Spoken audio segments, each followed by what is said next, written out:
Well, as far as those the ground reports that we have been looking at, as far as the people there that have been affected, and even when it comes to the livestock, that too has been affected because of the flooding that has taken place. But even when it comes to such uninvited guests, you're looking at pictures where crocodiles are seem to be found swimming in those areas which were once streets. And these are images that are now coming in from Vadodara, where crocodiles were seen roaming in flooded streets. In one such visual, a crocodile that could also be seen entering a colony, while in another such video, a crocodile was seen spotted on the roof of a building. Vadodara में लगातार विश्वामित्र नदी जो है वो उफान पर है और इसका पानी जो है वो आसपास के इलाकों को प्रभावित कर रहा है। लेकिन यहाँ के लोगों की चिंता सिर्फ ये बढ़ता पानी नहीं, यहाँ के लोगों की चिंता जो है ये जंगली जानवर भी। मैं अपने कैमरा पर्सन सचिन से कहूंगा कि जरा वो जूम करके दिखाएं और ये हालात अपने दर्शकों को हम समझाने की कोशिश करते हैं कि वो देखिए पानी में तैरता हुआ मगर और उनसे कितनी कम दूरी पर कुछ लोग मौजूद हैं। अगर तस्वीरें जूम है तो आपको दिख रहा होगा कि एक मगर जो है वो पानी में तैर रहा है और वो लोगों से चंद कदमों की दूरी पर है। इस तस्वीर को अगर मैं आपको समझाने की कोशिश करूं तो आप इस तस्वीर को देखने के बाद लोगों की बेबसी समझ पाएंगे।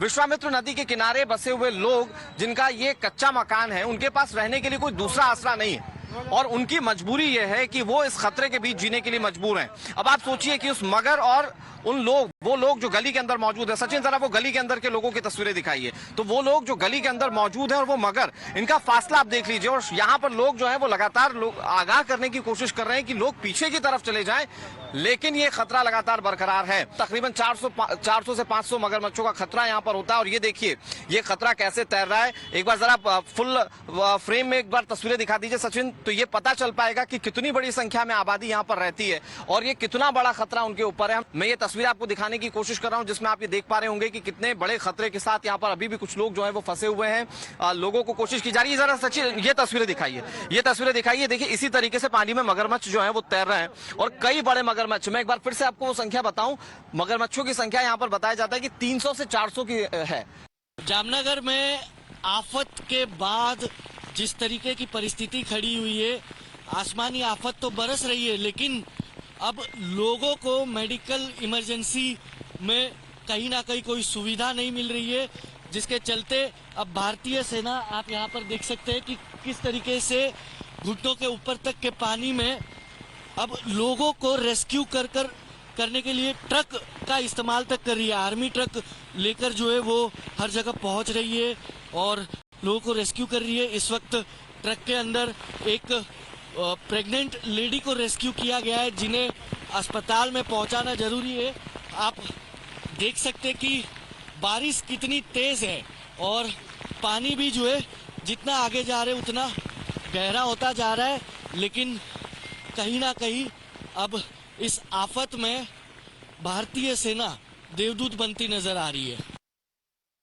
Well, pictures that continue to come in of reptiles that were seen swimming in areas which were once streets, the streets that have been flooded, and because such a deep depression that is now built over the Saurashtra region in particular, that it's only amplifying when it comes to the problems that are being faced by the people there. As far as the number of crocodiles that could also be seen swimming in those areas, floating in those areas which were once streets, as far as people, residential areas and people staying in those areas. Now what is now being said that not just people but livestock that has also been affected, crocodiles now that have been captured on part of the locals as well, as they pose a serious threat and danger to the people who are living in those residential colonies. Now with the IMD issuing a red alert for several parts of the state, according to Weather Department, a deep depression over Saurashtra and Kutch which is expected to intensify as it moves towards the northeastern Arabian Sea, bringing further heavy rainfall